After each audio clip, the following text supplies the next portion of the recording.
Love, the moment I saw you, I was ashamed. Who was I? Who wasn't I? What in me was alive? What in me was dead? Your flames consumed my questions and my shame. In that radiant void, right? In that radiant void, the soul is born and renewed.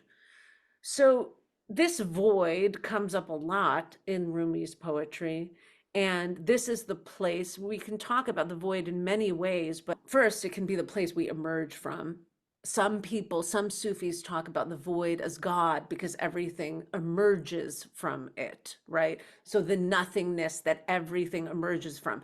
But also, at times, the void is this space in the mind where all has been incinerated by love's flames, by the willingness to find silence, the willingness to find this state that he calls us to over and over again at the end of the poem. Khamush, he says, silence. Shh. It happens to end in shh. The word is khamush, means turn off the mind, turn off the tongue. Shh.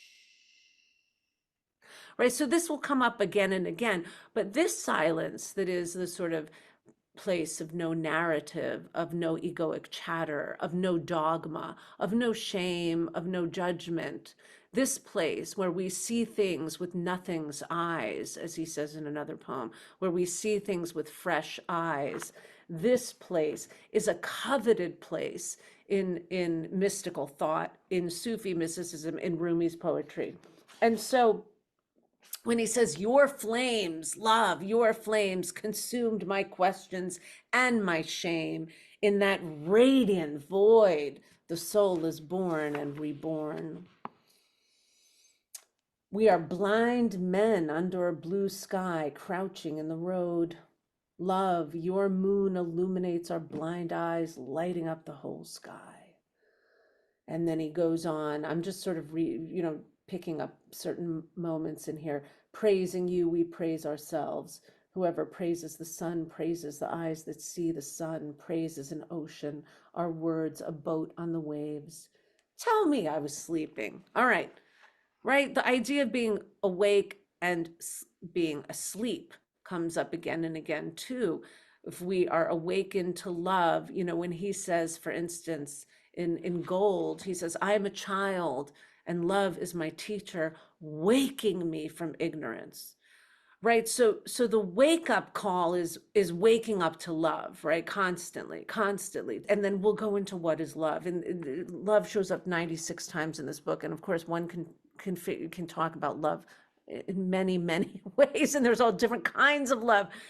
But in some senses, this love is a primordial force at the root of our being, and is from what we have emerged, is the shoreless, boundless sea. He says, Eshchan bahris kashkeran o labnist. Love is an ocean, no borders, no shores. So this sense of this all-encompassing, where I used to visualize it as a big shoreless, boundless sea that was suspended, and I could go with a ladle to its shore, even though it didn't have shore, and ladle some of this love out and drink it. Right. So this is, however you want to envision this, right, is yours. I mean, that is one thing that he says in one of the poems in this book too. That ocean, the vision of that ocean restores the light in our eyes. So in that moment of saying that ocean, the vision of that ocean, he's inviting us to visualize it. Right? This is a personal relationship with the unfathomable divine love source. It's a personal relationship. It's an intimate relationship based on our imaginative capabilities in a way, because it's beyond our senses, right? And so there is an independence of thought. While he was religious and while he was the son and grandson of Islamic theologians, he was also had this kind of sense of independence too. And there's all these paradoxes in Rumi, by the way. We are empty and full at the same time, and so he was also religious and also kind of universalist in many, many ways at the same time. And Sufi mysticism has so much to say about the human condition that is so helpful, I think. And that stuff pervades his poetry because, in a way, he was a real pal. He wanted us to be well. And so he tried through his poetry to bring the most helpful and useful parts of this philosophy into the poems, to give us images, to give us visual, to give us mantras, to invite us to imagine, When he says, for instance, in one poem, eat my poetry like Egyptian bread, right? He knows it's nourishing. But at the end of the poem, he basically says, I don't have this line memorized, but essentially he says, you know, you'll be reading my poetry, but really you'll be activating your own imagination. And if you don't, it's going to be stale. So he wanted us to be active readers, active listeners, active imaginers of this kind of mysterious existence and mysterious non-existence and mysterious source, mysterious creator. Um, yes. So going back to that stanza, because we started with the sleeping and waking thing. Tell me I was sleeping. Tell me my eyes are stained with sleep. I won't grieve. I'm awake now. No shame for having slept. Tender waves carry us. And boy, is that a useful method. People are getting, criticized and annihilated as people reveal their different levels of understanding about different things, but there's also an element here of, look, I'm a child and love is my teacher. He says that, right?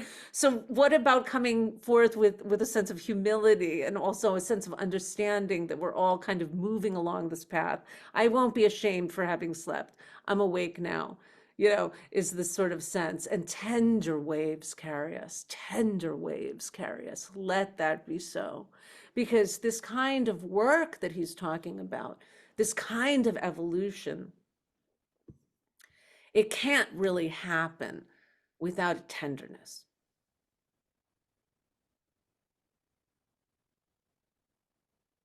It can't happen without compassion,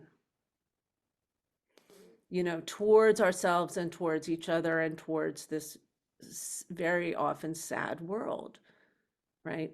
So this is a driving force. And we will get to points too where he does criticize our crazed world. All this stuff we'll get to.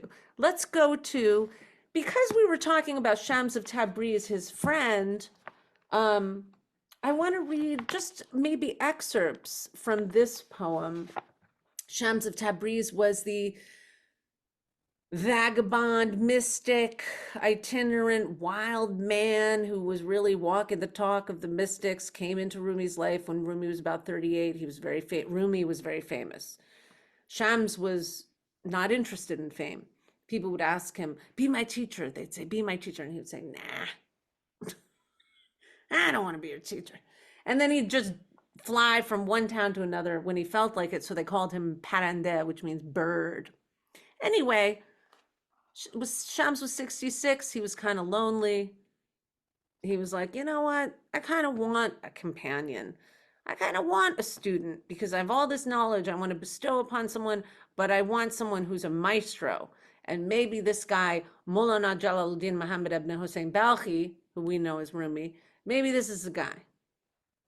And Maulana Rumi was at that time, he was like, I don't know, I'm at the height of my career.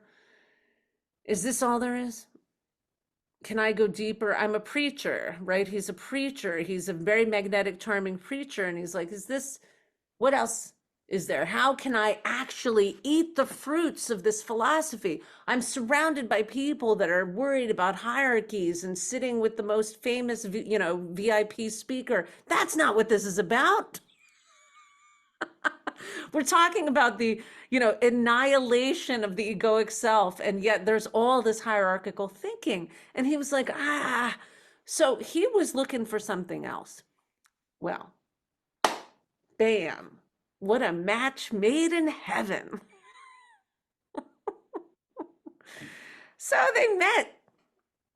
And they went into sohbat, which means conversation. Maulana Rumi decided, I'm not going to preach. He stepped down from his high horse, metaphorically, or from the donkey that he was on, really, at the time. I think it was a donkey, maybe not a horse, but anyway, whatever. He got off and, he was wearing his giant turban, which people stuffed with rags to make themselves bigger. I mean, this was all part of it. And the big silk robe. And he was like, nah, I'm done. I'm going to go with this guy. His disciples were like, what are you talking about? Who's this guy? And we miss you. And who is he? And we don't like him. We're jealous. So they drove him from town. I'm not going to go into the whole story because it's in the introductions. But the reason I bring it up is to illustrate some of these important points and to share, what were his values? What were Rumi's values? In the end, it was not to be, this sort of on top of the apex ladder. He was like, what ladder? He says in one poem, look at me.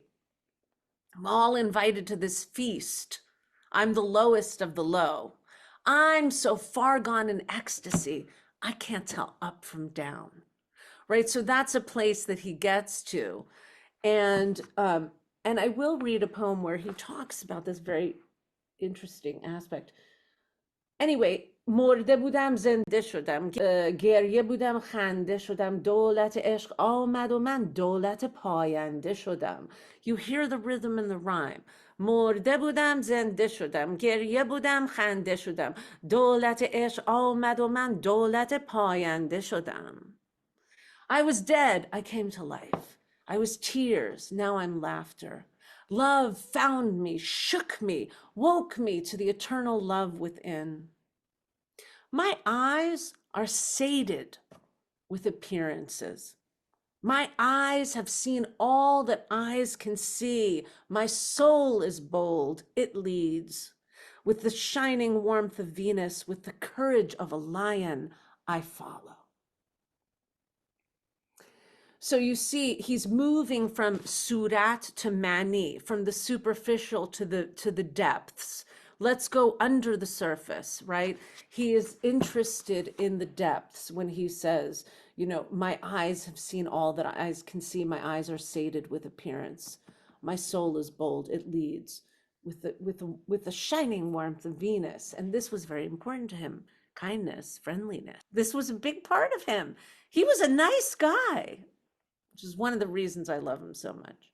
He helped people. He wrote letters to help young students. And he did, this poetry was absolutely something he could not control. I mean, he was spouting the poetry eventually, right? He started writing around the age of 40. He was spouting the poetry and there was no stopping him. And also, he knew there was an aspect of service to it. When his friend, one of his disciples, came to him, it said to him, "You got to write your Masnavi now." The Masnavi is the didactic book, and he said, "Yeah, I'll do it." And he worked on it for a long time. So he knew that he was bringing, as he says in that book, the roots of the roots of the roots of religion, right? The mystical aspect.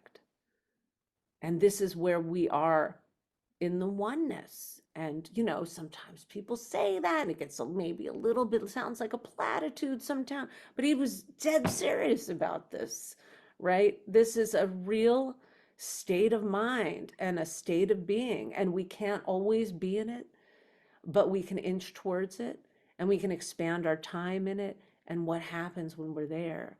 What kinds, again, of feeling of connection and communion and friendship and reverence emerges from that. It's good stuff. It's worth saying. And just in that saying, just in that creation of possibility, we begin. We're halfway there. Maybe we're there for a moment, for longer than a moment. The possibility has to be there. And so if you could also think of his poetry as a way of showing us all kinds of possibilities of how we can run our internal landscape. And then how does that project onto the world? And he does also talk about the world. We'll get to that. There's so many things I want to get to. Shams took him into this process of sema called deep listening, where we sit and we listen. We listen to the silence. We listen to the birds. We listen to music. We listen to the beat of the drum. What happens to the mind in the state of listening? The mind basically, in order to listen, has to be quiet. Right? So this is one of the ways we get to the empty mind and we become more of a conduit. Right? So he says, music, the sweetest orator of all, has climbed into the pulpit. I will sell my tongue now and buy 1,000 ears. And it was in this deep listening, these gatherings of deep listening, where actually then he got his tongue back and he got like 25 tongues because he was spouting poetry during the deep listening, during the music, while the drum was playing. And you have these rhythmic compositions spouting from him. You know, he became a fountain of poetry. Okay, so let's look at this poem. Tomorrow I'll visit Love's Tailor. So this one, we've got a little bit of romance, eros, love, but we've also got the grand, giant, capital L love, even more than agape, the divine love, a divine, huge love that is all encompassing, that we are always connected to. And this again is part of the, not only, we are, oh, it is in us. We wouldn't exist without it. These cells would not be working in harmony without it. It is in you, right? When he says, you have a jug of love's wine, pour for all in equal measure. So the idea is that this love is in you. So we're going to get a bit of romance, eros, and then see what he does with it. Tomorrow, I'll visit Love's Tailor. This is on page 27.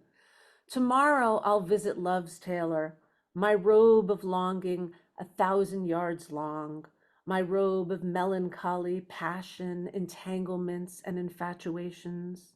He snips at it. He snips away one lover, stitches in another. This seam might hold, this seam might split. I give my heart anyway, watching his miraculous hands embroider silk with silk. Separation might tear my robe to shreds. His scissors might wound me. I know, I give my heart anyway. Amazed, I watch him add and subtract, preserve or erase memories, dyeing my thoughts with new colors. My heart is his slate. He scrawls down facts and figures, measurements and names. He multiplies me by another and proves what? 1 times 1 is 1. He divides us, scatters us in the sea, and rejoins us.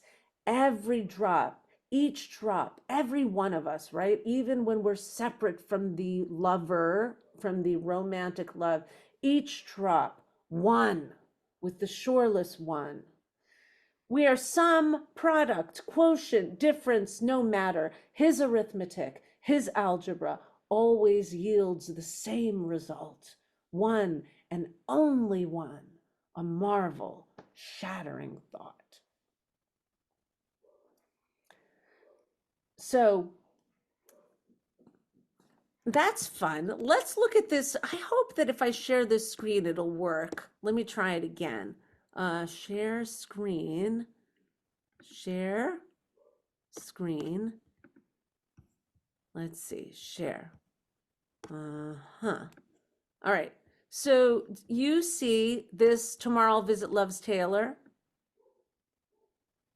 So روم بش حجره خیاط عاشقان فردا من دراز قبا با 1000 گز سودا.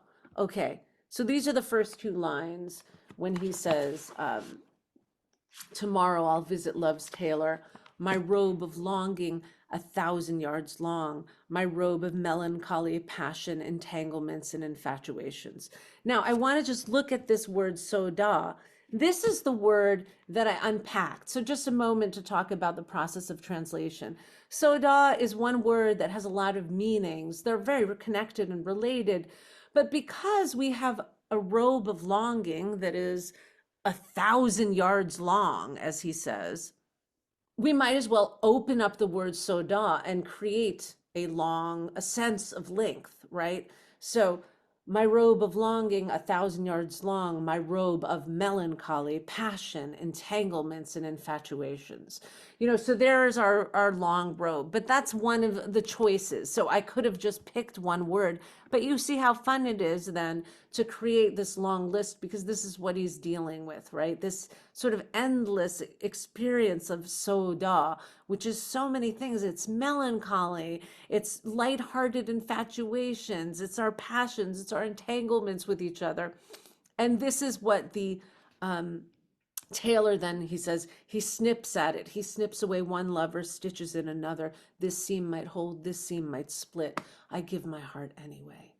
And then as we go through the poem, we hear him speak of being both brought into union with love and also separated from love, and how in either case, whether we are sum, product, quotient, difference, no matter, his arithmetic, his algebra always yields the same result, one and only one, a marvel shattering thought.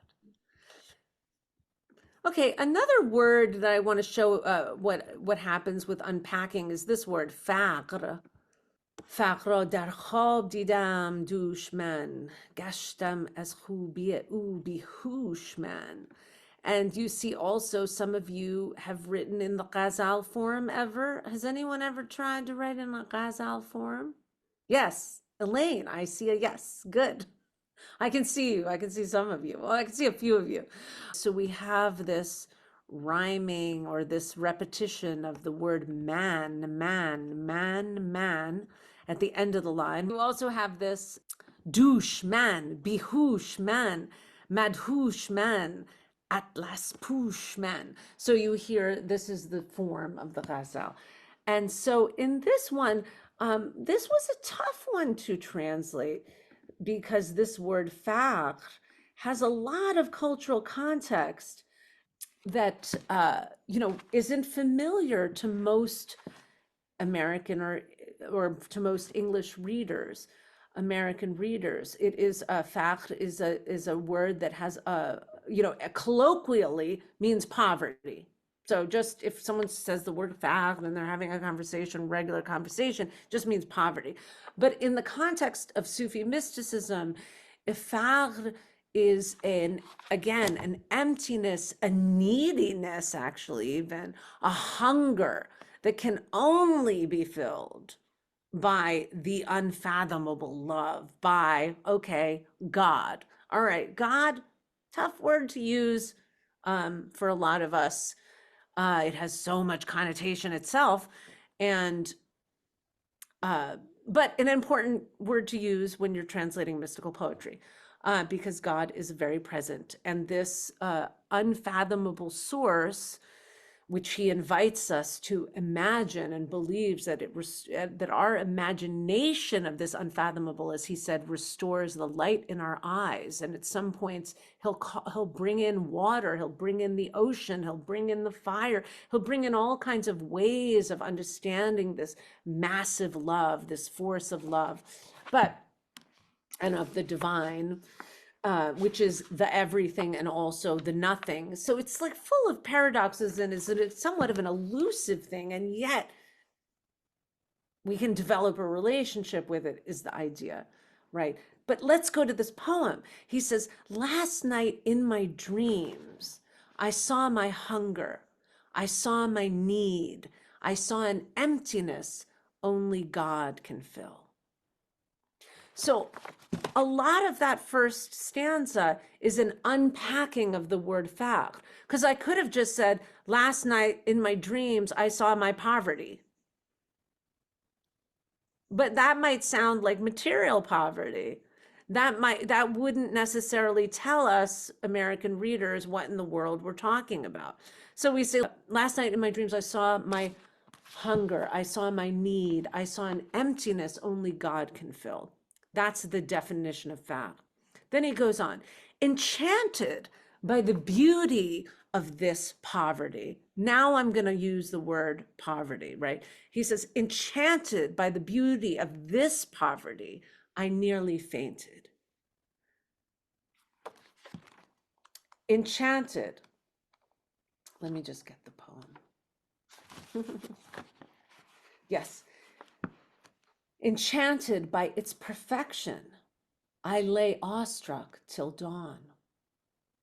This poverty is a mine of rubies. Its red glow drapes me in silk.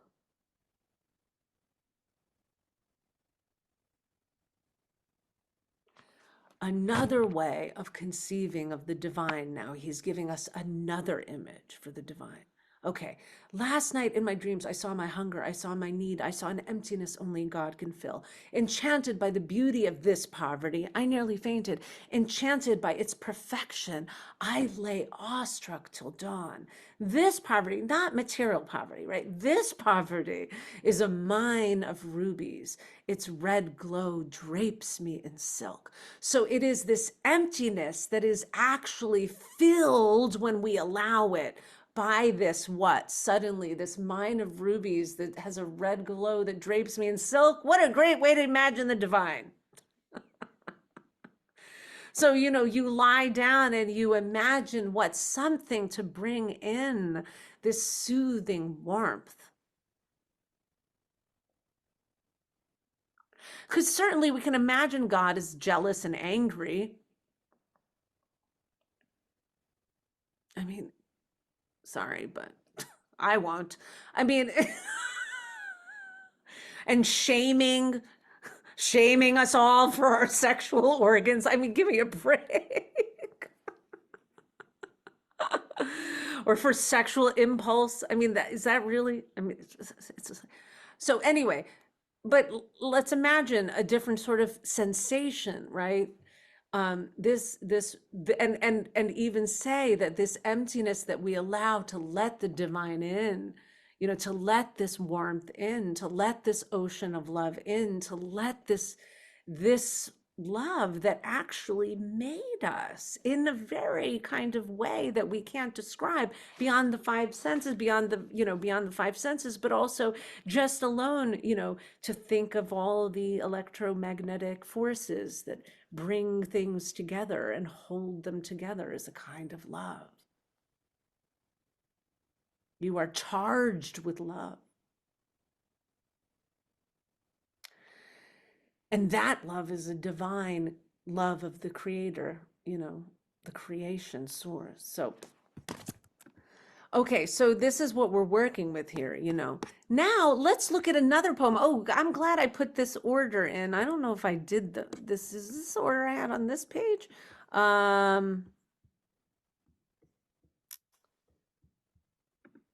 Sort of, but that's fine. Let's go to this one. I traveled. This is on page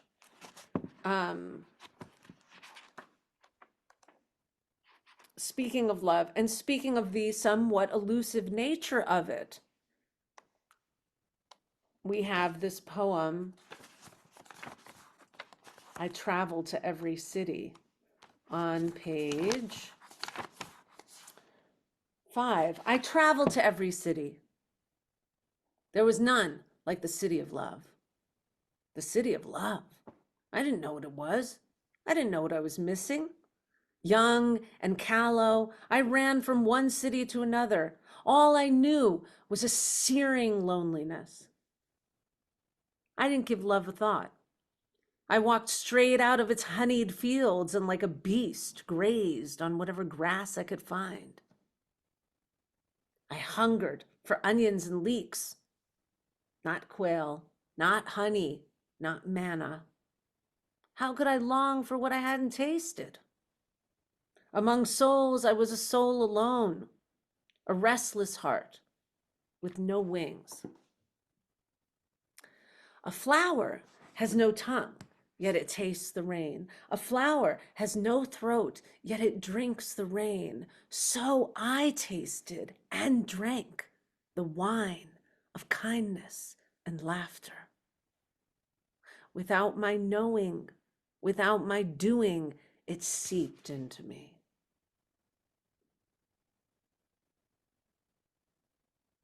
And that's the moment that I like to say, hallelujah. Right? Because he says, I love that movement. Among souls, I was a soul alone, a restless heart with no wings. And then he says, well, a flower has no tongue, yet it tastes the rain. A flower has no throat, yet it drinks the rain. So I tasted and drank the wine of kindness and laughter. Without my knowing, without my doing, it seeped into me. Thank God. Right? Hallelujah. Then we go, love called out to my soul. Come in, come close. I built a house for you. It won't be free of sorrow or trial. Come anyway. No, I said, I won't enter. I resisted time and again. I ripped off my clothes, wailing in defiance. Come or go, love told me. I am here, closer to you than the vein in your neck. Then came enchantment, toying, sweet words, the magic of the bounding world. Who am I not to be lured? And who am I when love obliterates the I thought I was, drawing me from one path and leading me on another?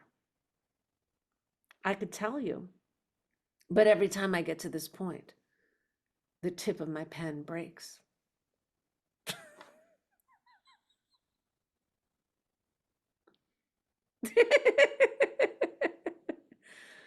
I can tell you, but every time, who am I when love obliterates the I thought I was, drawing me from one path and leading me on another? I could tell you, but every time I get to this point, the tip of my pen breaks. So, how fun. These are fun poems. He was a great guy. Really, one of my faves. And moving along, my exactly, LOLOL, agreed. Let's jump to, well, actually, let me see what order. There's so many, but I want to find that other thing. Here it is. Nope. Okay, where did my page? It's very strange how I lose these pages on my desktop. Okay, fine. You just have to accept when you can't find something. You know what I mean? It's like, all right, don't worry about it. Let's move on. Let's do what I was going to do. This one is on page, because also I had the page numbers on that page, on that thing I can't find. So it's going to take me a moment to find the page number. I wasn't always this love drunk. I wasn't always this love drunk, page 40. Again, in a way similar to that poem, a cousin of that poem. But what we're going to go back to, and I wanted to get around to this one, is that sense of hierarchy and the value system, the shift in value system that we see in Rumi's poetry, or the presentation of a different value system. And we're going to see the obliteration again of hierarchical thinking at the end of this poem, which is crucial and central. And why we'll get to that, but this is just so important because the hierarchical thinking is what leads us into these paradigms of domination and subordination, right? I'm better, you're worse, right? It's us versus them, we're better than them. What a bogus kind of thought that recurs through history, and we have genocides and all kinds of wars based on this foolish idiocy of like our team is better than theirs. We're above them, they're lower than us. And what that thinking enables is catastrophic, but not only on a global scale, also on a personal scale. It doesn't allow for intimacy, right? And if we want intimacy, and if we want to have the humility like he did when he says, I am a child and love is my teacher, we learn that we can learn from anyone, you know, And we get out of this type of thinking that actually limits our experience on this earth, and also is a wall that doesn't allow us to have deeper conversations and intimacy. And conversation is central to his life. Poetry is conversation, but also the conversations that he had with Shams, the warmth that he experienced from Salahuddin, who was not an elite, but a goldsmith. And his students were like, what do you mean we should listen to Salahuddin? He said, I'll tell you, he's got a heart of gold. Right? This is what I'm talking about. This is that you go into a taxi, you might have one of the most important conversations in your life with the taxi cab driver. You know what I mean? So might be much better than a conversation you had with a professor who's won all kinds of awards. Right? This is what we're talking about here. But that's on a personal daily life, but also, as I said, on the global scale, it has incredible implications. The questioning of hierarchical thinking, and also domination and subordination. So in this poem, we hear this. He says, I wasn't always this love drunk, this crazed, rapt, and enchanted. Driven by reason, on guard, I was a hunter, calculating, charming, strategic. The heart is a tender thing, pulsing with blood, pulsing with life. That wasn't me. I wanted answers. What is this? What is that? And what will they be tomorrow? Awe? I knew nothing of awe. And the awestruck? Those free from the gnawing need to know the unknowable? They didn't impress me. Sit down with me. You're a smart one. Consider what I was and what I no longer am. I wanted to be kingpin, top dog, bigger than big, like smoke. I climbed greedily, going nowhere, a crooked plume, wayward, drifting over parched land, thirsty for meaning. I didn't know. When love, capital L love, when love hunts you down, when you fall prey to love, when you surrender to love, you only rise higher. Continuing my futile climb, I fell like a gem out of a pile of dirt, not a hoarder of treasure.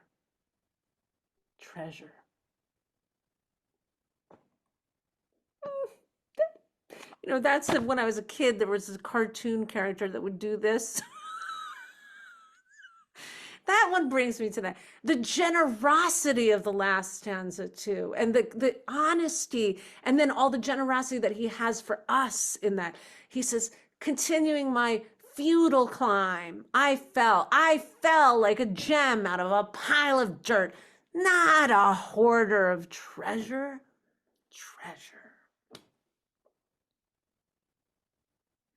And that is what we are, and what he continues to tell us we are over and over again. In another poem, In Water, the poem Seekers brings in the word treasure too, and brings in this idea, seekers on a pilgrimage to see the house of God, he says. This is page 14.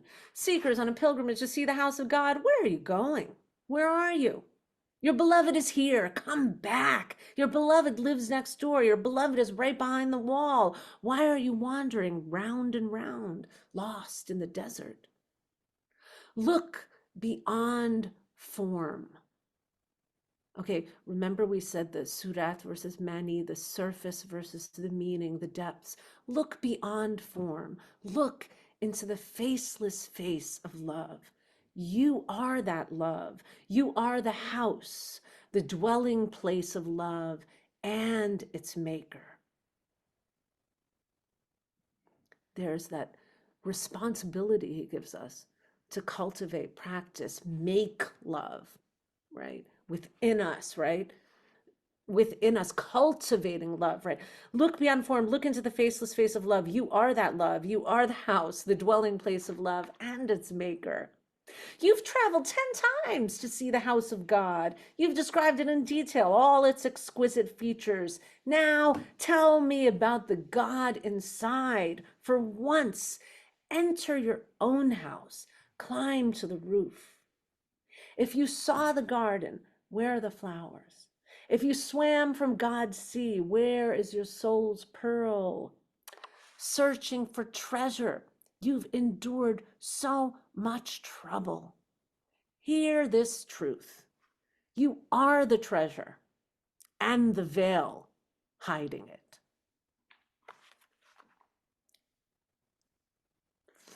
So there again is the very Rumian paradox. You are the treasure and the veil hiding it. And so coming to terms with our many, many aspects of self, you know, the all kinds of veils that we have. So much of this poetry also is about, you know, tear off your veil, unveil your face, he says, unveil your face in the very first poem in Water, which we may get to.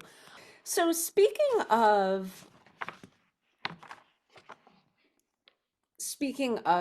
the world, as we were, world of water and mud, and I spoke earlier a little bit about the moments in which he complains, you know, that he is discerning and that he is frustrated sometimes at the ways of the world.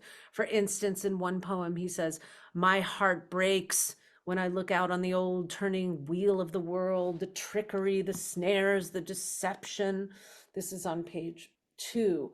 My heart breaks when I look out on the old turning wheel of the world, the trickery, the snares, the deception. My heart breaks when I see pain planted in the soil. What will it yield but more pain? What the world has called work, I work hard not to do. Man, man, man. What kind of lightning are you setting farms on fire? We're speaking to the warmongers now. What kind of lightning are you? چگونه برقی آخر که کش میسوزی؟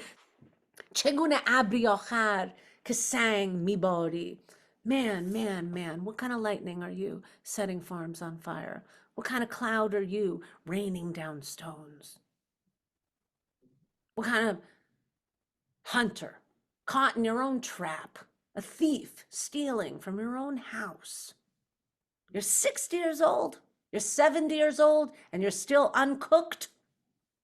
Still won't let love's flames near, won't let them burn you up? Enthralled, here we go, enthralled by stuff and status. The crown, the turban, the king's beard, thorns pricking your hands, and where is the flower? Gazing in the mirror, you tilt your hat like a crescent moon. Where is the light? If once, for one day, you would sense the beloved's boundless love, you'd befriend this place, you'd befriend us all. Optimistic, but he's such a believer in this power of this love, that if you actually sense it, and he says, I swear to the pure essence of the love that loves us all, if you let it intoxicate you, kindness will reign, benevolence will reign. If you let it intoxicate you. Who says that? You know, we don't hear that often. Imagine if as children we would hear, let love intoxicate you. What does that mean? Ooh, that's a possibility? Right? It's all about possibilities. What possibilities are we presenting in terms of states of being, states of mind? So he says, I swear to the pure essence of that love that loves us all, if you let it intoxicate you, kindness will reign, benevolence will reign. Love is your true prince, your true sheikh. Take a step towards your true master, and you're no longer a horseman in the army. You're the head of the cavalry. Right, and this is a funny part where he's talking to the man. You're no longer a horseman in the army, all right? You're the head of the cavalry. It's a different cavalry, right? This is not the warring cavalry. This is something you don't even know. Like he said in the other poem, I didn't know when you fall prey to love, when you let love, right? When you surrender to love, you only rise higher. So this is a height that he understands that the egomaniacal narcissist doesn't know, and yet unfortunately often holds the reins to the world, but also is all over the place in our lives and also is in us, right? So he's talking to that part of us that can be in this state sometimes and says, you want to feel so big, but you don't realize what actually will make you feel like the head of a cavalry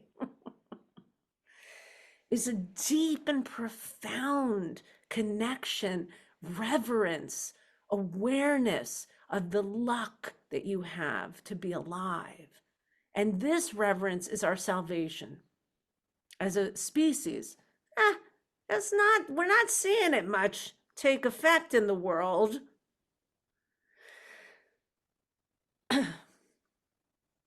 Which is too bad. But at least we can imagine it, think about it, talk about it, converse about it, and normalize it as we move through life, right? So he says, love is your true prince, your true sheikh. Take a step towards your true master. You're no longer a horseman in an army. You're the head of the cavalry. Hold on to love's hand. Seek love's aid. Feel its warmth. Nothing else will save you from the ache of separation. And I'm going to interrupt the poem again to say that this ache of separation is central to Sufi thought, philosophy, that we all at the root of our being have an ache, that we were once like the reed in the bed of reeds, and we were plucked from our reed bed. So we were once part of this shoreless, boundless sea of soul, and we blipped out into a separate body. We're no longer in that sort of nameless, as they call it, colorless, nameless state of union with the soul of souls. And we're in these separate bodies, and we feel an ache. We feel alone. Even sometimes when we're around people, even, we feel this is a part of existence.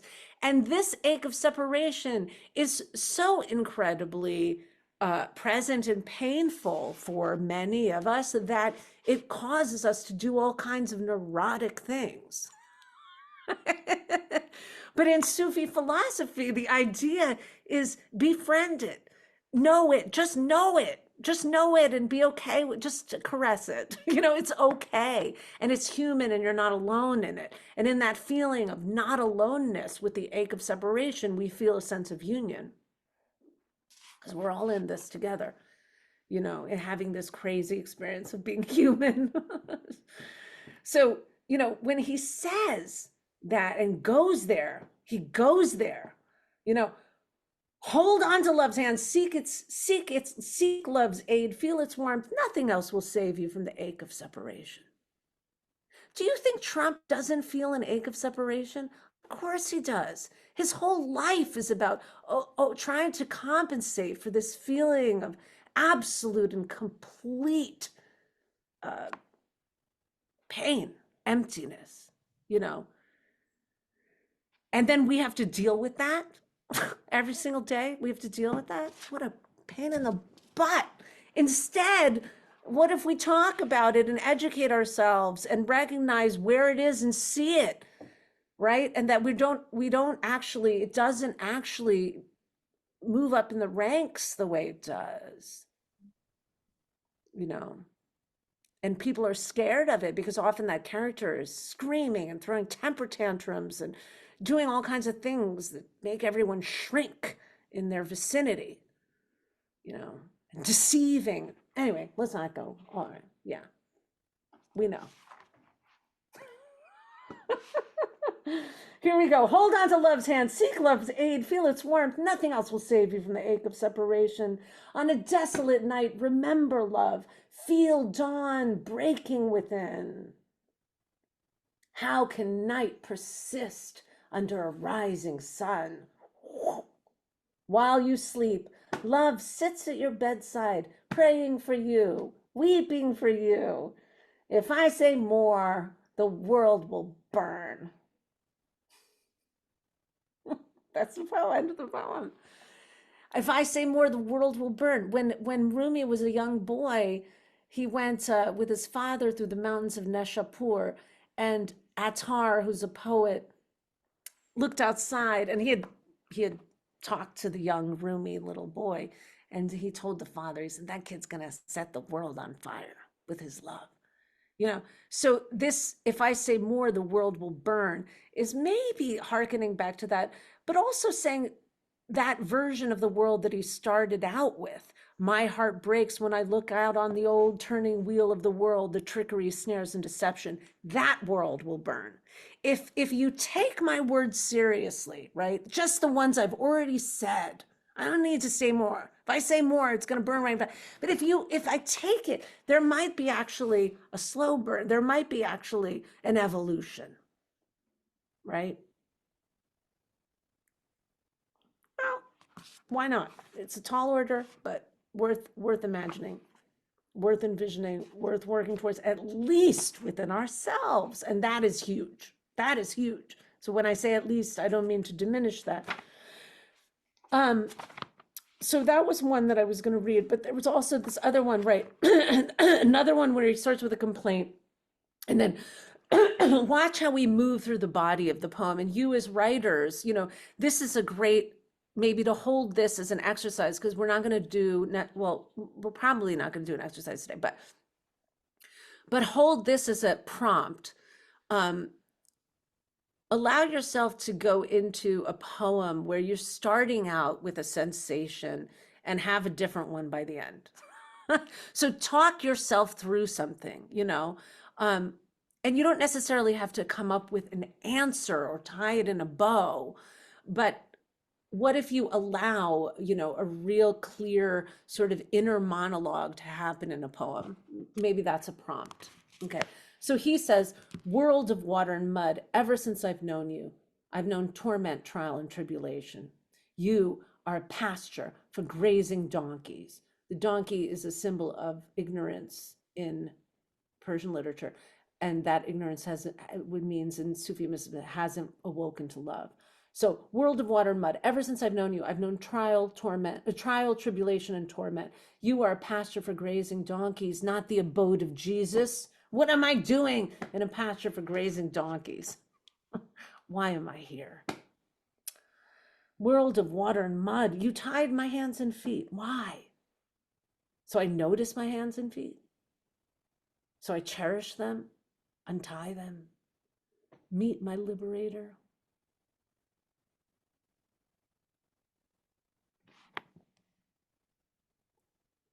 Only when the feast was spread did you pour the fresh water. Only when the feast was spread did we taste the sweet water. World of water and mud, God called you a cradle. Infant blossom, how do you mature so fast? The blossom answers, the breeze touches me and I open. Petals fall, fruit ripens. While here I am, lifting my arms to the sky, lifting my arms like a tree to the sky, praising the one who made the sky. But why insist on above and below when my source dwells in every here and every there? Why ask where of everywhere? Turn off the tongue, turn off the mind, enter nothingness, see things through nothing's eyes.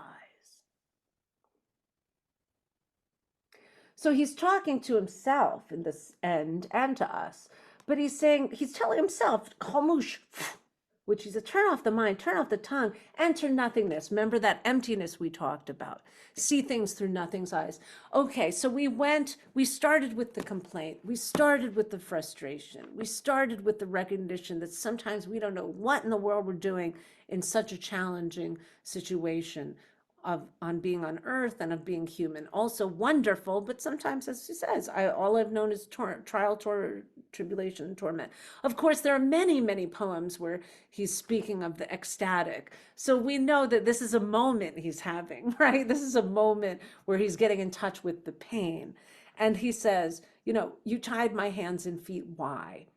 So I notice my hands and feet. So I cherish them, untie them, meet my liberator. And who is my liberator, right? He doesn't say that last question, but the liberator in Rumi's work, again, is within. Everything is within, right? And so this process of uncovering and uncovering and uncovering, there we find the liberator. And it is the question. Is this a kind of boot camp for the soul, a boot camp for the human mind? Let's go and look at the human mind now for a second. Let's look at a couple poems where he speaks of the human mind. And in gold, you will find a good number of these as well, in the other book, but we'll look at the ones in water. On page 25, he says, now this, by the way, this poem, the I and the you changes. Padre Otuma did a wonderful class about you in poetry. Who is the you? Who is the I? And the you and the I change a lot in Rumi's poetry. In this, the person talking is the divine, and the divine is talking to us. So when the divine says you, that's us. Why are you ravaged by a single thought, dragged down, sinking inward, heavy with sorrow? Piece by piece, I stitched you together. Why has one doom-ridden thought torn you into 100 pieces? You packed your belongings and left the kingdom of my love. Now you wander alone. I made the earth your cradle, but you won't relax. You lie there, cold and wooden, ill at ease. I unleashed water from stone. You marched off towards dry land. Now your heart is granite, child of flesh and bone. You are a child of soul. Love is your trade, your mission, your calling. Why do you busy yourself with so many other tasks? In one house, you were wounded 100 times. I know. You keep circling that house. You keep eyeing the door. In another house, you tasted 100 kinds of sweetness. You trusted none of them. Bitter. You didn't grow sweet. Oh, dear one, I want to see you love drunk. If my words make you vigilant and wary, I'll say no more. Here I am, gazing at you in silence. Open your eyes to the love in my eyes. Drink it down.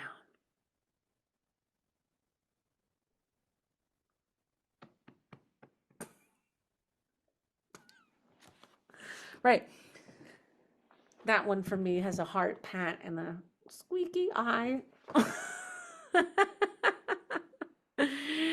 But there again is this kindness of all of the, there's a chastising voice too, a little bit in it, but it's a very loving, entity here, right? Look, here I am gazing at you inside, but it's the sort of exasperation of the divine. Humans, what are you doing? Look at what I've given you. I made the earth your cradle. And you can go on from there. I put fertile soil under your feet. You throw seeds in the ground, you get carrots and watermelons. What's wrong with you?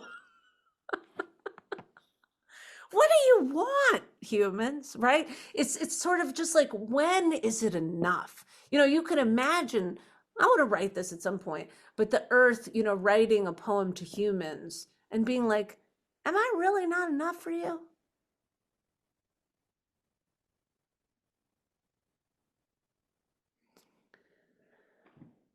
And then, he goes from that, I unleashed water from stone. You marched off towards dry land. Now your heart is granite. Child of flesh and bone, you are a child of soul. Love is your trade, your mission, your job, your calling. Why are you busying yourself with so many other tasks? And then he goes into this past, the wounds, right? And the distrust. And this is very important and also, again, very loving, because one of the reasons that we're so lost in his way is because we're so lost from being, wounded by others who are so lost. Everybody's lost. And people are wounding each other sometimes really without knowing, you know, but we don't come with the manual, you know, we come out with no fur and no manual on how to do this life. And it's hard. And parents, poor parents, my God, parents don't have a manual. They make all kinds of errors. And also, they have a sort of impossible task in a way, because the little one, you know, first of all, the little one thinks they're the center of the universe because that's what else they know. And then they think, you know, whatever the parent can't possibly fulfill, but that's right, the power of the extended family. And so also in these sort of, you know, nuclear family, I mean, this is another story, and Rumi wasn't really dealing with nuclear families, but this thing gets even amplified even more, this issue, right? Because you don't have the sort of community to raise this child, and this child is wounded in that house, you were wounded 100 times, then you keep circling the house, you keep eyeing the door, you keep returning, you keep returning. In another house, you tasted 100 kinds of sweetness, but you didn't trust any of them. Oof, bitter, you never grew sweet. That also happens, right? There is this sense of distrust, you know, when the world is the way it is, and there's so much violence, and also we live in a particularly violent culture. You know, it's like, how in the world, what do you trust? And it's understandable.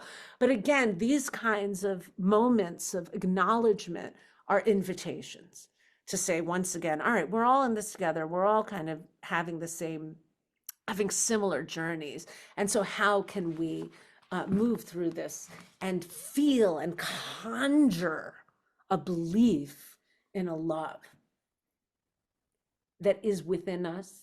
And also, in this case, it says, you know, here I am gazing at you in silence. And you might not believe that there is a force gazing at you. That's okay. You can believe that there's electromagnetic forces keeping you together.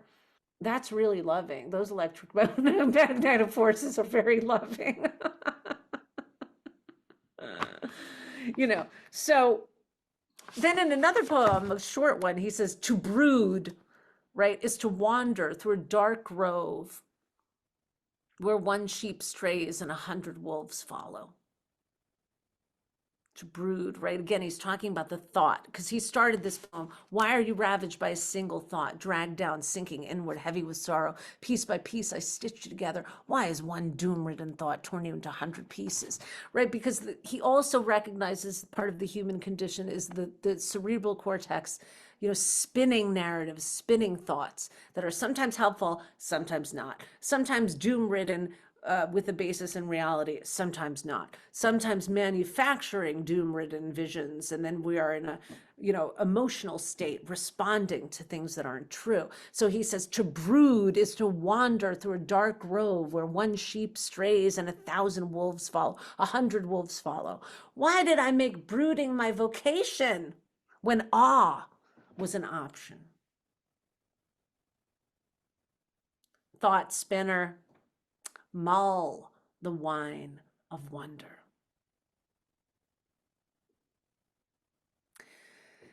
Now, this was a fun poem to translate, and there, you know, I could go into what's going on in this poem and what kind of, you know, fun I had with the richness of English in terms of andishe, thinking, thought, right?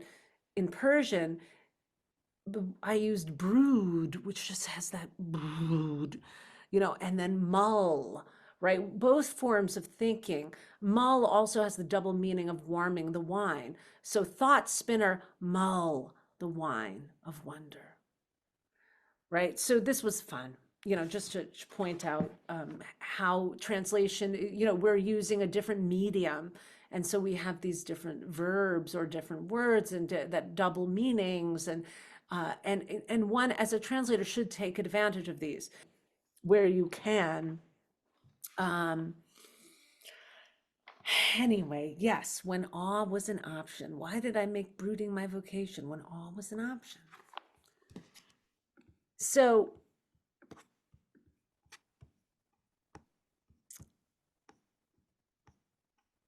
another one, let's stay with that voice of the divine for a moment.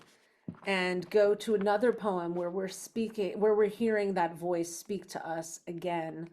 Um, when he says, "Didn't I tell you?" He says on page 44, "Didn't I tell you?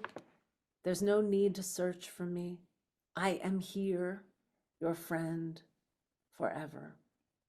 In this life where the body perishes, where the mind constructs mirage after mirage, I am your water. I am your fountain of life, refreshing you, restoring sight. Didn't I tell you? If you turn from me in anger, if you flee for 100,000 years, you'll come back to me in the end. I am your end. I am your beginning. Didn't I promise you? If bandits strip you bare, if they steal your flames, I am your blazing fire. If you're a fish writhing on dry land, I am your sea, the calm waves that carry you. Shiny images, flashy things lure everyone. They can't give you the contentment you seek. Didn't I tell you? I've built a home for you, everything in its place. Wherever you go, it goes with you. I've built a home for you. Wherever you go, it goes with you. Settle there. Were you caught like prey? Did you fall in a trap? Didn't I tell you not to be fooled? Come close. I give you the power to fly. Didn't I tell you your heart is a lamp? It lights your way home. Your soul divine. It leads you back to me. So I've told you, and dear one, I'll tell you again.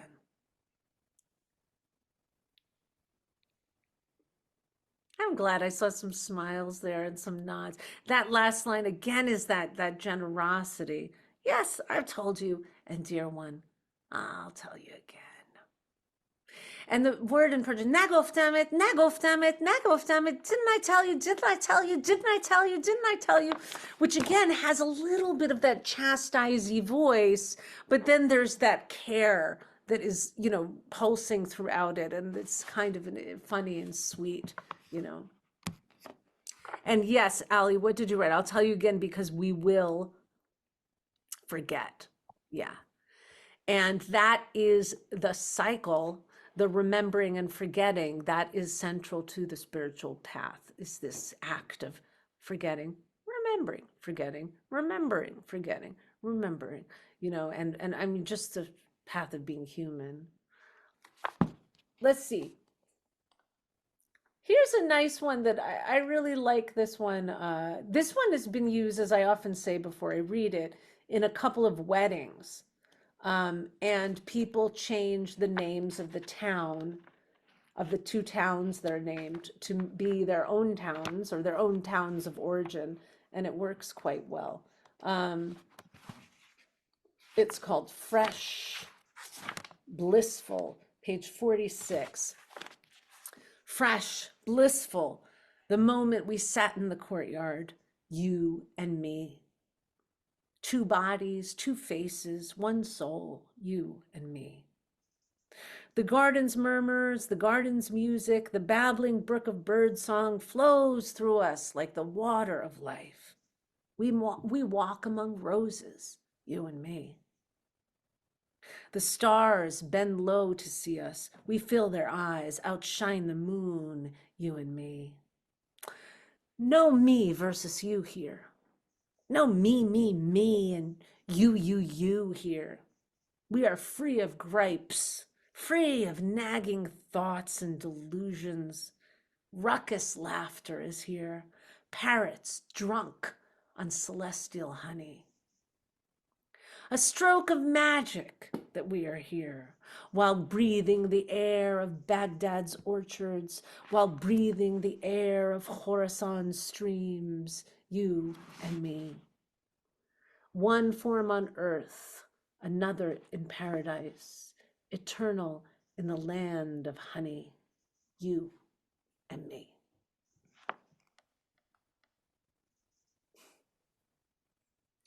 It's a good love poem.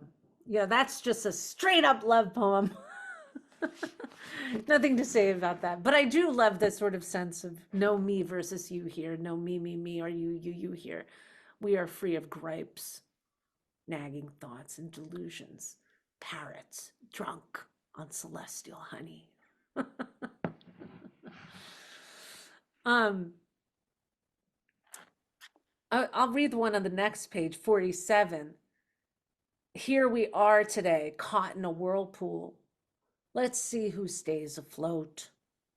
If waves high as camels flood the world, water birds won't despair. What better teacher than the high seas, heavy waves? Like fish, our souls thrive, our faces lit with gratitude. In each mind, these winds stir up a different madness. Give me the madness of the crazed, selfless lover, pouring love's wine, filling everyone's cup. You can have the rest. I'll just stop there because that just is an interesting chunk for me in our time of catastrophe, and not at any way to make light of floods, but this is what he said. But what I find so interesting, is uh in each mind, these winds, right, these sort of catastrophic winds that are causing this massive flood with waves high as camels, as he said, these winds stir up a different madness. We know that. Give me the madness of the crazed, selfless lover. So that there are different forms of madness in his poetry. There's different forms of intoxication. We can be intoxicated on the divine, as he often is speaking to, but also he says one can be intoxicated on power. One can be intoxicated on, in one poem he says Jesus was drunk on God's love. His donkey was drunk on barley.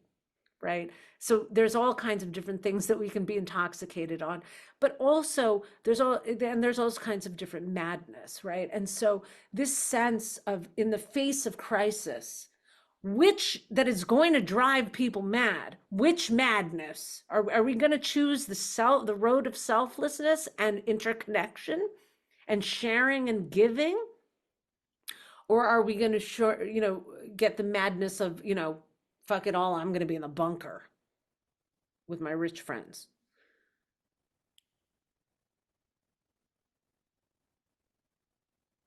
Which we see. That is, I mean, that's really something. You know, what a drag. So, again, an invitation. And someone wrote, someone quoted the point that I made about inching towards, right? These are states of being, states of mind we inch towards. They are showing us possibilities, and so the beauty of that is so wonderful. And then, if waves high as camels flood the world, water birds won't despair. What better teacher than the high seas, heavy waves? Like fish, our souls thrive, our faces lit with gratitude. So then also there is that sense of the test, that what if the test, the crisis actually brings us to higher states, right? Similar to what we just talked about, but that's interesting. And of course, never to diminish the reality. I mean, he wasn't talking about the floods we're dealing with now. And never to diminish the pain and the reality of these things. Nothing's romantic about your house being swept away in a flood. Nothing. And God help us, we should have FEMA, have funding to help people, but anyway, this sense that the soul is something that is also tested and challenged by crisis is a thing in this philosophy, and that that the soul is deeply powerful and resilient and brings us in a state of communion, and that communion is actually our salvation. That is the point, right? Our interconnection, the fact of our union, of our emergence from the soul of soul and our return to the soul of soul, that awareness is a salvation, you know, or it provides a foundation for a more kind of sustainable way of being. You long for love? Page 37. You long for love, you ache for love, then pick up a dagger and cut the throat of your inhibitions. Don't be bashful. Don't fear for your reputation. You're damming the river. So this is a totally different realm we're in now, right? And this is you know, the fear of reputation, right? Okay. Don't be bashful. Don't fear for your reputation. You're damming the river. Let the river flow where it will. Listen to me with a clear mind. There's no malice behind my words, no hidden motive, no reason to fear what I ask.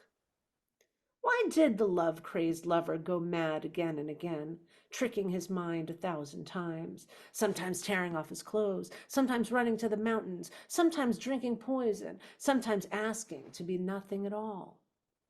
While you, dear one, you walk along the shore, sidestepping the waves, hitching your hem up so it doesn't get wet.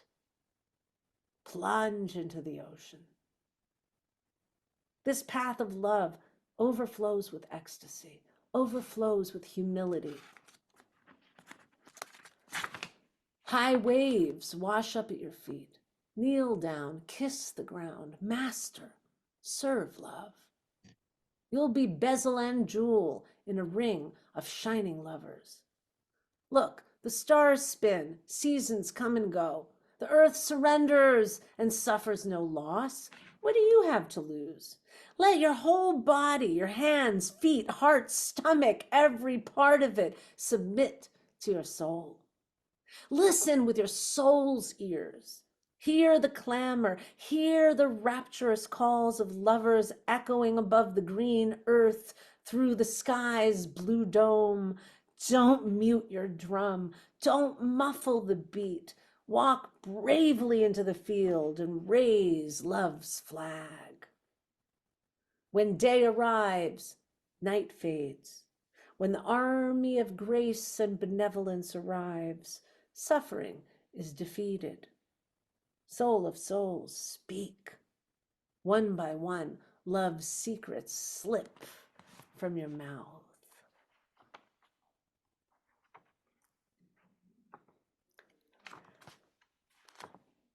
A short one, very relevant. You can't put out a fire, dear boy, with another fire. You can't wash my heart's open wound with another's blood. You can't wash my heart's open wound with another's blood. Pesar, boy.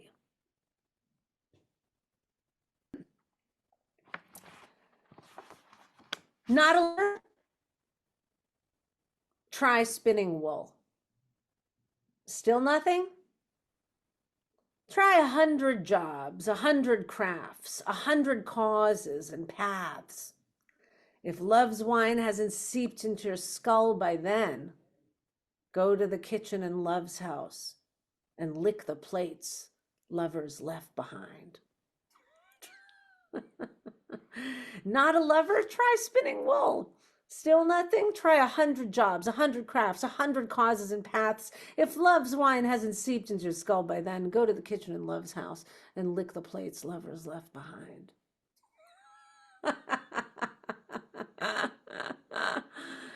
So sometimes there's this comic, you know, these comic moments, even when he's speaking about something serious like death. You know, in Gold, we have that, the penultimate poem in Gold when he says, if wheat sprouts from my grave, and if you bake bread from it, expect to get drunk. The baker and the dough will lose their minds. The oven will rattle off ecstatic verse. If you make a pilgrimage to my grave and stand on my burial mound, expect to dance Don't come to my grave without a drum, my friend. A feast with God is no place for sadness. Asleep in my grave, my mouth sewn shut, I chew the beloved's sweet opium. If you tear the death shroud from me, wrap it around you. Open the tavern in your soul. On every side, drunkards brawl, drunkards sing. One action breeds another. God gave me life, gave me the wine of love. Death grinds me to dust, and I am still that love. I am the drunkenness born in the wine of love. Tell me, what is the wine of love but the ecstasy of loving? The practice, right? St. Francis of Assisi, don't worry about being loved, love, right? What is the wine of love but the ecstasy of loving? To the heights of the soul of Shams of Tabriz, my soul flies without delay. So this poem, this fearlessness, is a great one to read at any, if anybody wants to say, read this one at my funeral. Oh, good, Kim. All right. I like that. Why not, right? It's also so loving to the people who remain. It's so generous, it's just like, celebrate my life.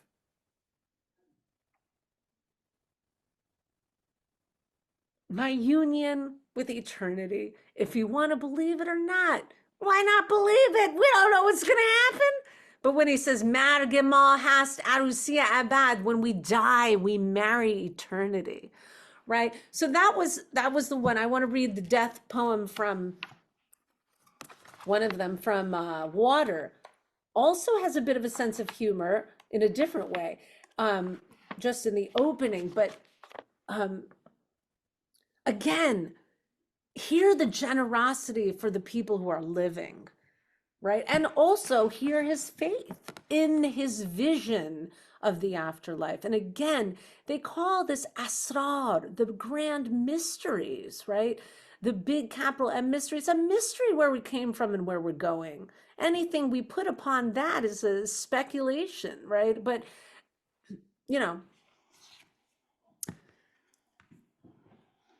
what comforts us, what soothes us in this experience and trial of being human? Are we allowed to use our imagination to comfort us?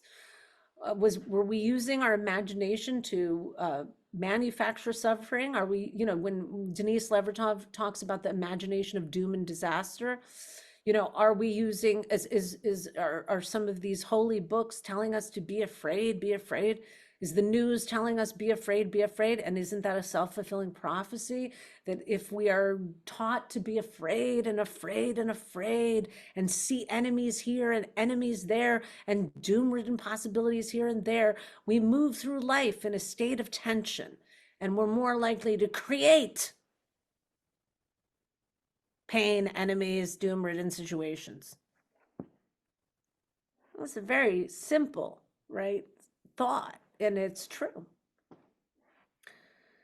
Well, anyway, he doesn't want us to be afraid of death. When I said he's a pal, this is also one of the places that he's very active in the way that he envisions death and asks us, really invites us not to worry. He says, on the day I die, when they carry me to my grave, don't be so sure I'm dying to come back.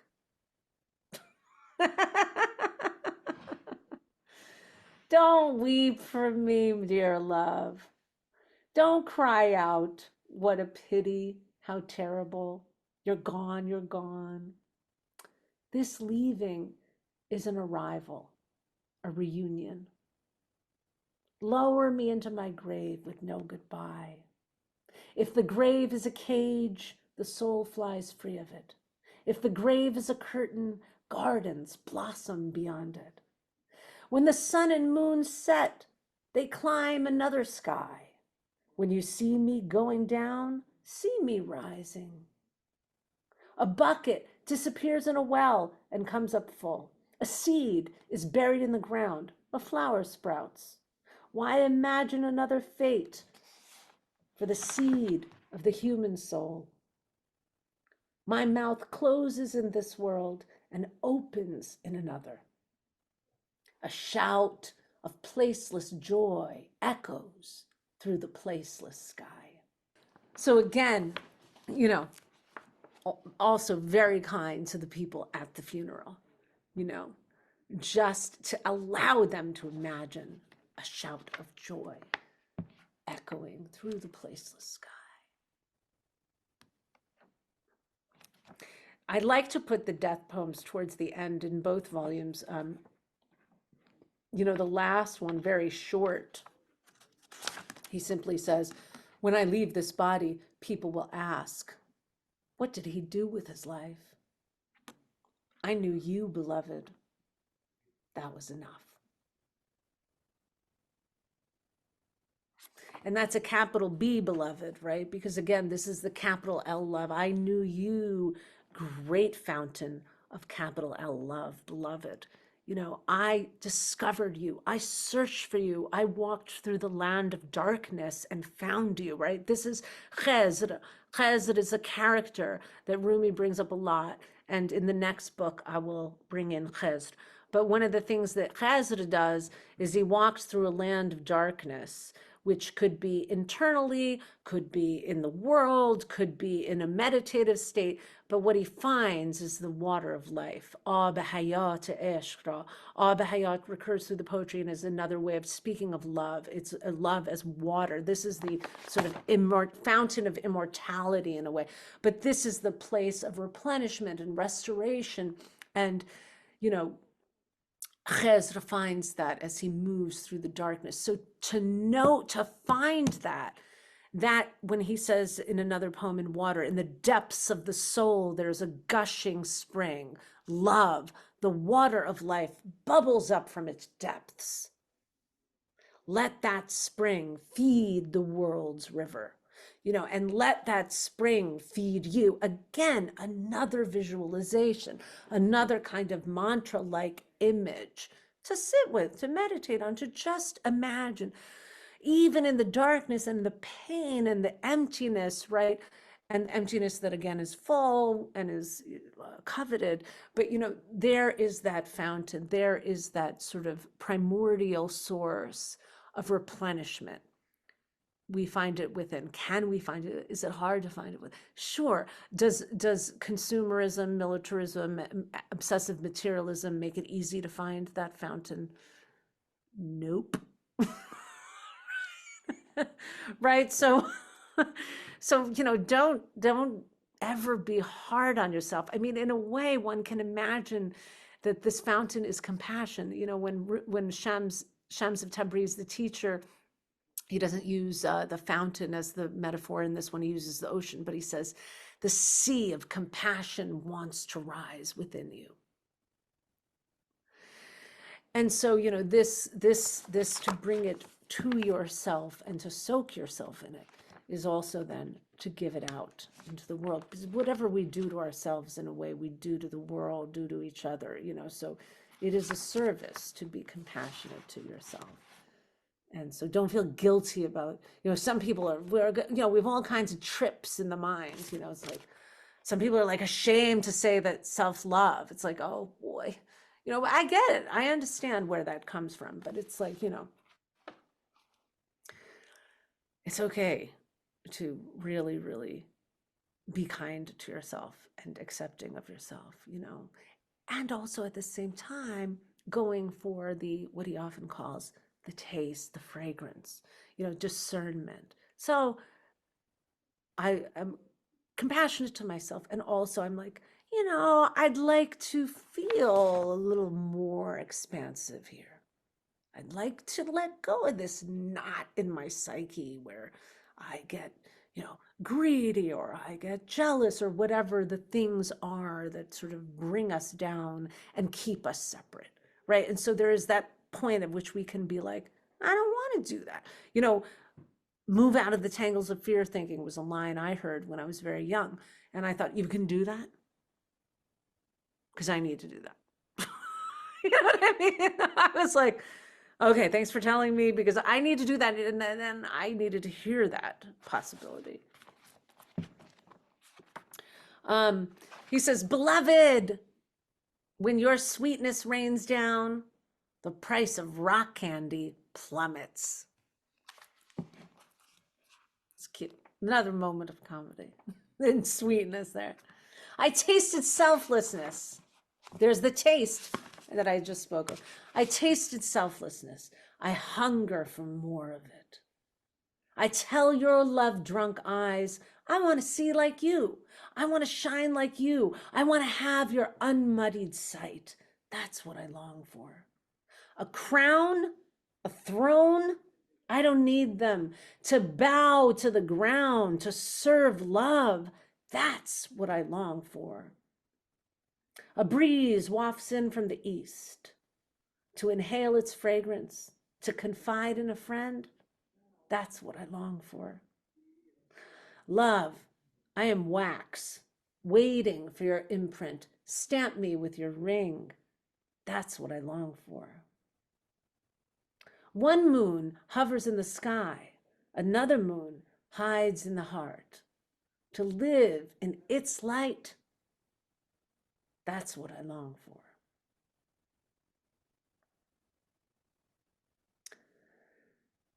So again, the values, right? A crown, a throne, I don't need them. To bow to the ground, to serve love.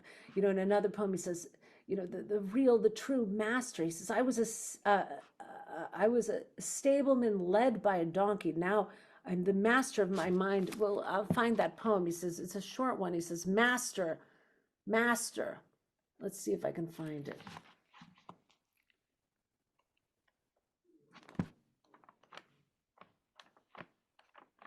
Master, your head is swollen with fantasies. One moment you celebrate, one moment you sulk. You're in the fire now. I'll leave you there till you're cooked, till you're no longer a slave to your mind, till you are its master. Right? And so the dominion, not over nations, the dominion over the mind. Do these guys who are lusting for dominion so much have any mastery of their own mind, of their own internal landscape? Clearly not. You know, and we're led by donkeys who haven't awakened to love.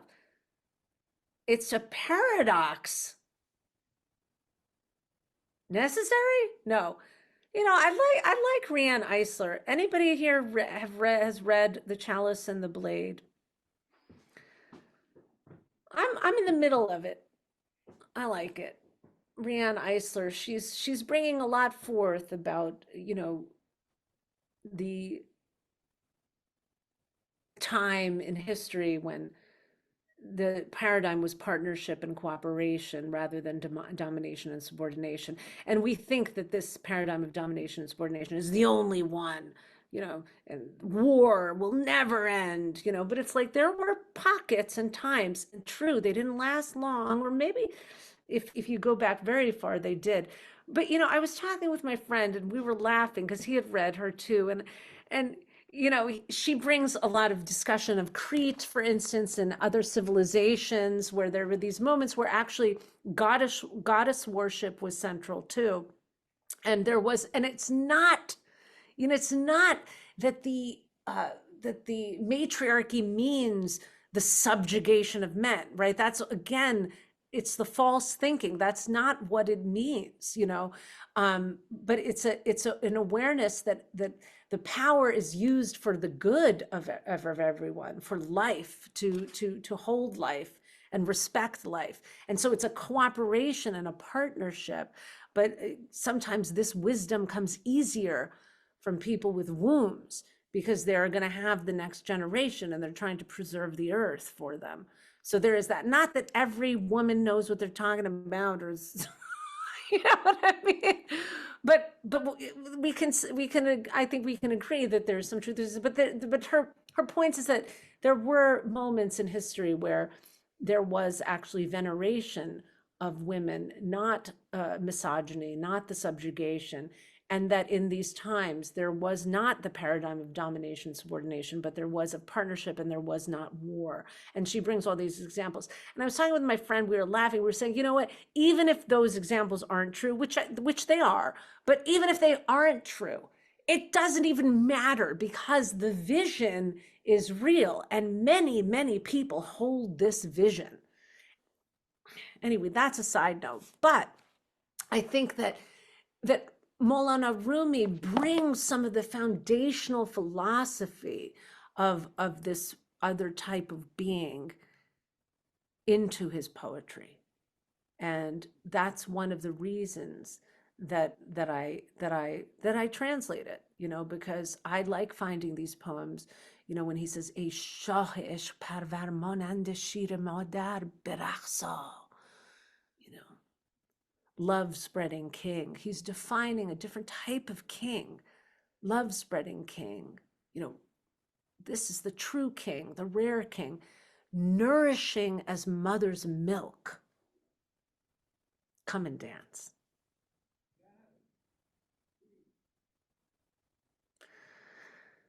So, in our own lives and in our world, come and dance. He says, open your eyes to the four streams flowing through you: water, milk, honey, wine. Pay no attention to what gossips say. They call the wide-eyed flower jasmine. They call the wide-eyed flower a thorn. The wide-eyed flower doesn't care what they call it. I adore that freedom. I bow to it. Some say you worship fire. This means the Zoroastrian. Some say you worship fire. Some say you follow scripture. What do they know? Labels blind and tear us apart. Your eyes are not a vulture's beak, right? To tear things in two. See one when your mind says two. See through the beloved's eyes. The angels adore your love-drunk eyes. Open them and dismiss the vicious judge from the post you gave him. Bow to a human and greet the angel. And I always say when I recite that poem, that last couplet, bow to a human and greet the angel. There's two angels in that poem, in that line, in that couplet. The angel that you're bowing to within the other person that you see, and the angel within that is able to see and bow. This is lovely. I don't know. It's all so lovely to me. What can I tell you? I love this stuff. It makes me deeply happy. And, I'm always happy to share it. It has intoxicated me. Maybe you can tell. I was a very anxiety-ridden person a long time ago. A child and adolescent, I was much heavier than I am now. And I found a levity but a grounded levity. And part of that discovery has been through this poetry. This poetry, when he says, eat my poetry like Egyptian bread, it is nourishing. It is medicinal. It is aesthetically delightful. And, he says, چون نمایی آن رخ گل رنگ را از طرب در چرخ آری سنگ را بار دیگر سر برون کن از حجاب از برای عاشقان دنگ را. And then he goes on تا که آب از عکس تو گوهر شود تا که آتش واهلد مر جنگ را. I'm just going to finish with this poem, with a recitation of this poem. It's the first poem in Water, and it's to the love within us all. And he does mention Venus. Speaking of the goddess, that was a good segue. I didn't know that was going to happen. And it's the Venus in all of us. Every single one of us, male, female, non-binary. He says, you show your face, your flushed face, and stones spin with joy. Once again, for the sake of awestruck lovers, lift the veil from your face. Speak out loud. So learning and logic lose their way. So men of reason shatter their culture of unreasonable reason. So water reflecting you becomes the jewel. So fire retires from war. When I see your beauty, when I see your virtue, I don't need those 2 or 3 hanging lanterns. I don't need the moon. The old rusty heavens are no mirror for your face. You breathe in, you exhale, and from the tied up, tight fisted world, a new world is born. Venus. You long for the eyes of Mars to gaze upon you? Oh, come on. Play your harp. Sing your song. Sing your song. And yeah, Caitlin wrote in there, so fire retires from war. Indeed. Ta ke atash va helad mar jang ra. I ain't making it up. I believe in it. I didn't make it up though. I picked it out and transmit. Very happy to do that. Thank you all for being here with Oh, me. that was incredible as always. And I've heard you speak Thanks. on water so many times now, and every single time I'm like, oh my God. There's Aw. just new favorites every single time Oh, and old good. favorites that I keep coming back to. It's just yeah, mesmerizing, I think really is the word for it. Thank Mesmerizing you. and inspiring and fantastic. Thank you so, so much. My pleasure. Thank you, Maya. And what a beautiful community. I love that you come to gather like this for poetry and for writing. And, I hope you do that prompt of bringing some kind of complaint and walking yourself through something, Yeah, you I know. loved that prompt. Absolutely.